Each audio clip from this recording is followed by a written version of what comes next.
Thank you and welcome to the show today. The topic this morning is the impact of immigration on the state of Tennessee. And we have with us to talk about the impact of immigration on the state of Tennessee our resident African scholar, as well as a person who has contributed information dealing with almost every continent on this particular show, Dr. LMadu1.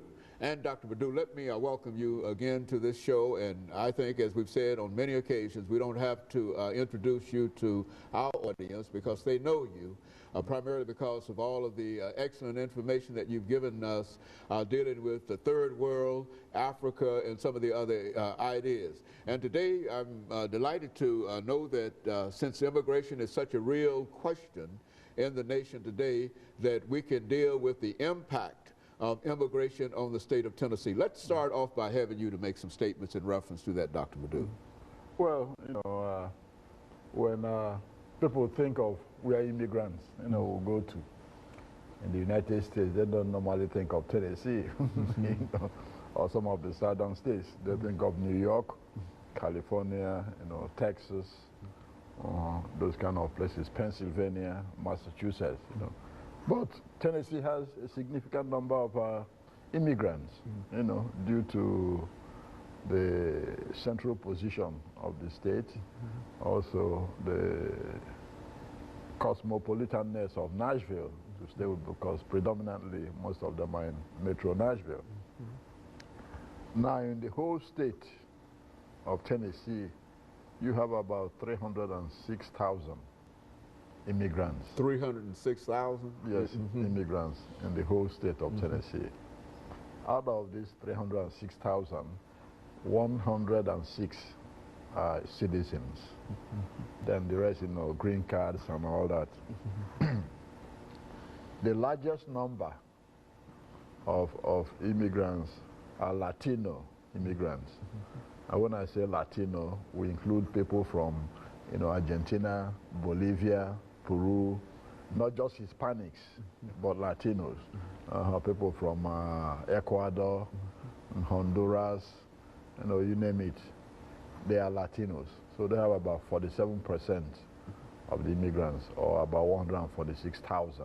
47% of the immigrants in the state of Tennessee. From the Latino, Latino community, yes. People just say Hispanics, you confine it to Central America and Mexico, but Latino, the whole Latin America, Central America, all together. So that's 146,000, about 47%.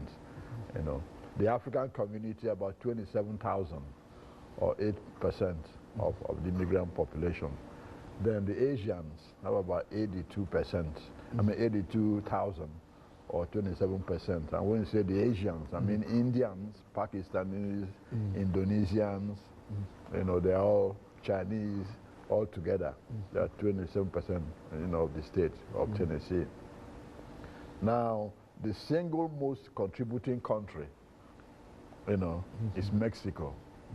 Mexico has about 31% of, the whole, immigrants. Population in Tennessee. Yeah, that's correct. Mexico, when you talk of one single country, apart from Latino as a whole, which Mexico is part. Now India is second with about 6.3%. A lot of you see a lot of Indian stores all over, Tennessee. They have about 6.3%. Now, surprisingly, the third largest group is El Salvador, with about 3.4%. People don't think of El Salvador when they think of, refugee, immigrants in Tennessee. But El Salvador has a significant number of immigrants here, because during the 1980s, in El Salvador, there was a civil war between the government of President Duarte and the rebels, the Farabundo Marti Liberation Front. President Reagan was supporting the government of President Duarte. So with civilians caught in the middle, there was a need for refugees to run from the country. So the U.S. gave them, waived visas and all this for them, making it possible for them to come here. So a significant number of them, are in Tennessee. So they consider the third largest, individual groups. Now, So 4.8% of the whole population of Tennessee is immigrants now. Okay, Dr. Dew, we're getting ready for this first commercial break, and then we'll come back and deal with this, exactly where we are now, because I think the information you're giving us is the information that we want to know, and you're talking about the numbers in terms and percentages in terms of the immigrant population in the state of Tennessee. And we'll be back with our audience following this very, very short commercial. Already given us some numbers.